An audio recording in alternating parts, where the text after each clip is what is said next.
నమస్తే, నేను చెవుల కృష్ణాంజనేయులు. ఎమ్మెల్యేల మార్పు, ఒక చోట నుంచి ఇంకొక చోటకి ఎమ్మెల్యేలని ట్రాన్స్ఫర్ చేయటం, ఎంపీలని ఎమ్మెల్యేలుగా, ఎమ్మెల్యేలను ఎంపీలుగా, ఈ సీట్లకు సంబంధించినటువంటి సర్దుబాటు విషయంలో జగన్మోహన్ రెడ్డి వెనక్కి తగ్గే విధంగా కనపడటం లేదు. ఆల్రెడీ వాళ్ళ నేతల నుంచి తిరుగుబాటు వస్తుంది. అయినా సరే నేను నా స్టైల్ ఇదే, నేను ముందుకు వెళ్తాను, ఉండేవాళ్ళు ఉండండి, వెళ్ళేవాళ్ళు వెళ్ళండి అనేటువంటి ధోరణిలోనే జగన్మోహన్ రెడ్డి వ్యవహారశైలి ఉన్నట్టుగా కనపడుతుంది. ఈ రోజున తాడేపల్లి ప్యాలెస్కి మళ్ళీ ఈ విధంగా మార్పు చేర్పుల మీద చాలామంది నేతలు క్యూ కట్టినటువంటి పరిస్థితి ఉంది. మాజీ మంత్రి బాలినేని శ్రీనివాసరెడ్డికి కూడా తాడేపల్లి ప్యాలెస్ నుంచి పిలుపు వచ్చింది. తాడేపల్లి ప్యాలెస్కి వచ్చారు. మరి ఆయన వైఎస్ఆర్ కాంగ్రెస్ పార్టీలో ఉంటారా, ఉండరా, ఏమిటి అనేటువంటిది బహుశా ఈ రోజుతో తేలిపోయేటువంటి అంశమే అని అనుకుంటా. ఎందుకు అని అంటే ఆయన వైవి సుబ్బారెడ్డి ఇక్కడికి రావటాన్ని, ఇది ఒంగోలు ప్రకాశం జిల్లా నుంచి ఎంపీగా పోటీ చేయటాన్ని ఆయన అంగీకరించడం లేదు. అదేవిధంగా బాలినేని శ్రీనివాసరెడ్డిని కూడా ఒంగోలు నుంచి వేరే చోటకి ట్రాన్స్ఫర్ చేసేటువంటి ఉద్దేశంలో జగన్మోహన్ రెడ్డి ఉన్నారు.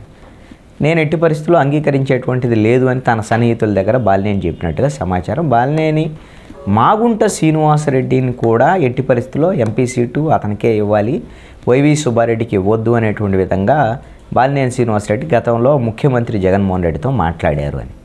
ముఖ్యమంత్రి మాత్రం ఎట్టి పరిస్థితుల్లో వైవి సుబ్బారెడ్డికి ఇచ్చేదే అనేటువంటి దాని మీద స్పష్టం చేశారని, మాగుంట శ్రీనివాసరెడ్డి అయితే తెలుగుదేశం పార్టీలోకి వెళ్తున్నారు అనేటువంటిది ఇప్పటికే వార్తలు వచ్చాయి. మరి మాగుంట శ్రీనివాసరెడ్డితో పాటుగా బాలినేని శ్రీనివాసరెడ్డి కూడా తెలుగుదేశంలోకి వెళ్తారా, లేదు అంటే ముందుగా జగన్మోహన్ రెడ్డి తయారు చేసిన స్క్రిప్ట్ ప్రకారంగా ఆయన కూడా ఆళ్ళ రామకృష్ణారెడ్డితో పాటు షర్మిలతో కలిసి కాంగ్రెస్ పార్టీలో చేరతారో తెలియదు. ఎందుకంటే బాలినేని శ్రీనివాసరెడ్డి జగన్మోహన్ రెడ్డికి వాళ్ళ కుటుంబంలో సభ్యుడే, వైవి సుబ్బారెడ్డి వాళ్ళిద్దరు కూడా బంధువులే. వీళ్ళ మధ్య విభేదాలు వచ్చినాయంటే పెద్ద నమ్మేటువంటి అంశం అయితే కాదు. అనేక సందర్భాల్లో బాలినేని శ్రీనివాసరెడ్డి జగన్మోహన్ రెడ్డికి వ్యతిరేకంగా మాట్లాడటం, విమర్శలు చేయటం, పిలిచి జగన్మోహన్ రెడ్డి మాట్లాడటం, ఇవన్నీ టీ కప్పులో తుఫాన్ లాగానే మనం చూసాం. మరి ఇప్పుడు ఈ వివాదం కాస్త ముదిరి పార్టీ నుంచి బయటికి వెళ్ళేటువంటి పరిస్థితి బాలినేనికి రావచ్చు అనేటువంటిది, అది జగన్మోహన్ రెడ్డి తయారు చేసిన స్క్రిప్టే అనేటువంటి చర్చ కూడా జరుగుతుంది. నిజంగా షర్మిల వెనక ఈ విధంగా జగన్మోహన్ రెడ్డికి సన్నిహితులుగా ఉండేటువంటి వాళ్ళందరూ వెళ్ళి కాంగ్రెస్ పార్టీని బలోపేతం చేసేటువంటి ఒక పక్కా ప్రణాళిక ఉంది అనేటువంటిది నా యొక్క అనుమానం మొదటి నుంచి. అది ఎంత మేరకు ఏమిటి అనేటువంటిది ఇప్పుడు బాలినేని వీళ్ళు చేరేదాన్ని బట్టి ఉన్నారు. మంత్రి గుమ్మనూరు జయరాం ఈయన అసంతృప్తిగా ఉన్నారు. ఈయన కూడా ఇతను కూడా బహుశా షర్మిలతో పాటు కాంగ్రెస్ పార్టీలో చేరతారనేటువంటి చర్చ కూడా ఉంది. ఇప్పుడు మూడో జాబితా రెడీ అవుతుంది. మూడో జాబితాలో భాగంగా మంత్రి బుగ్గన రాజేంద్రనాథ్ రెడ్డిని కూడా జగన్మోహన్ రెడ్డి పిలిపించినట్టుగా ఒక సమాచారం ఉంది. అదేవిధంగా మార్కాపురం ఎమ్మెల్యే నాగార్జున రెడ్డి, మాజీ ఎమ్మెల్యే వెంకటరెడ్డి, అదేవిధంగా మరో ఎమ్మెల్యే అరుణి శ్రీనివాసులు, ఈ విధంగా మొత్తము ఎవరెవరినైతే తను మార్చాలనుకున్నారు. జగన్మోహన్ రెడ్డి సీఎం క్యాంప్ కార్యాలయం నుంచి ఎవరికైనా ఎమ్మెల్యేకి కానీ ఎంపీకి కానీ ఫోన్ వచ్చింది అని అంటే ఈ రోజున హడలిపోయేటువంటి పరిస్థితి వాళ్ళ నేతల్లో ఉంది. ఎందుకంటే మీ సీటు మార్చేస్తున్నాం, కొత్త వాళ్ళకి ఇస్తున్నాం, మీకు ఒక అవకాశం ఇస్తాను అని ఏమన్నా గోల్డెన్ షేక్ హ్యాండ్ లాంటిది ఏదన్నా జగన్మోహన్ రెడ్డి అలాంటిది చెప్తాడేమో, లేనిపోయిన సమస్య అనేటువంటి దాని మీద ఆందోళన చెందుతున్నటువంటి పరిస్థితి ఉంది. అయితే ఎవరికి వాళ్ళు 1-2 జాబితాలు, 11 నియోజకవర్గాలతో ఒక జాబితా, 24 అసెంబ్లీ నియోజకవర్గాలు, 3 పార్లమెంటుతో కలిపి 2వ జాబితా రెడీ చేశాడు. ఇప్పుడు 3వ జాబితా కూడా రెడీ అయిపోతుంది. చాలా వేగంగా ఉన్నాడు జగన్మోహన్ రెడ్డి. ఎందుకు అని అంటే సంక్రాంతి లోపల ఈ ప్రక్రియ మొత్తాన్ని పూర్తి చేసి సంక్రాంతి కల్లా ఒక లిస్టును రిలీజ్ చేసేయాలి. 175 అసెంబ్లీ నియోజకవర్గాలు, 25 పార్లమెంటుకు సంబంధించినటువంటి అభ్యర్థులను ఒకేసారి రిలీజ్ చేసి ఎన్నికలకు వెళ్ళాలి.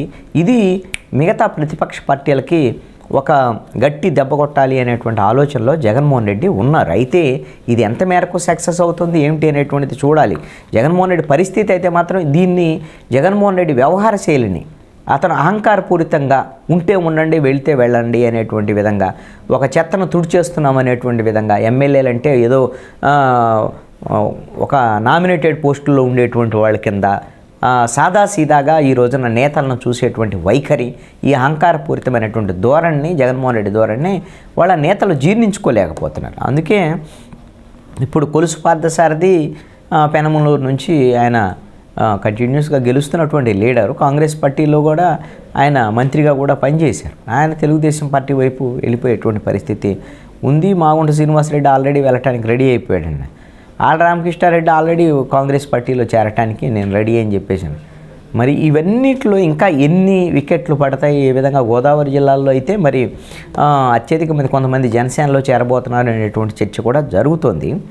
అయితే జగన్మోహన్ రెడ్డి ధీమా ఏమిటి అని అంటే, తెలుగుదేశం జనసేన కొంత వేగంగా ముందుకు వెళ్ళలేకపోవటం, సీట్లకు సంబంధించినటువంటి విషయంలో స్పష్టత రాకపోవటం, బీజేపీతో పొత్తు విషయంలో స్పష్టత లేకపోవటము, ఈ విధమైనటువంటి పరిస్థితి వాళ్ళ బలహీనతని జగన్మోహన్ రెడ్డి అనుకూలంగా మలుచుకొని ఈ విధంగా టికెట్లు లేనటువంటి వాళ్ళు కూడా వేరే పార్టీలోకి వెళ్ళలేరు అనేటువంటి ధీమాలో ఉండటం వల్లే ఈ విధంగా లిస్టుల మీద లిస్టులు తయారు చేసుకుంటూ వెళ్ళిపోతున్నటువంటి పరిస్థితి అయితే కనపడుతుంది. మరి మూడో లిస్టు బహుశా మరి ఇంకో 2-3 రోజుల్లో రిలీజ్ కావచ్చేమో.